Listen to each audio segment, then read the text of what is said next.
हरि ओम प्राणदा अपानदा व्यानदा वर्जोदावर्योर्दाः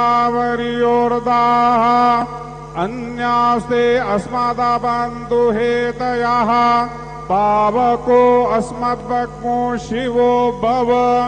चतुष्कोणमण्डलोपरि नैवेद्यपात्रं निधायेत्।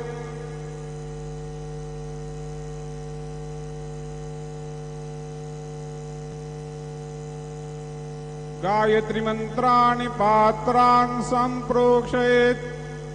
धेनुमुद्रयाम् अमृते कृत्य ग्रासमुद्रयां प्रादर्शयेत्। नैवेद्यं निवेदयामि। ओम प्राणाय स्वाहा, ओम अपानाय स्वाहा, ओम व्यानाय स्वाहा, ओम उदानाय स्वाहा, ओम समानाय स्वाहा, ओम ब्रह्मणे नमः। नैवेद्यमध्ये पाणिं समर्पयामि। पुनर्नैवेद्यं निवेदयामि।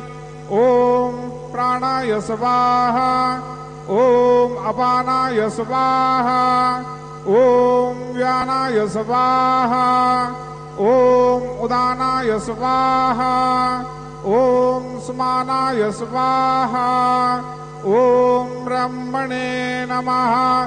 नैवेद्यं समर्पयामि। हस्तप्रक्षालनं समर्पयामि। मुखप्रक्षालनं समर्पयामि। शेषोपचारार्थे प्रार्थनापूर्वक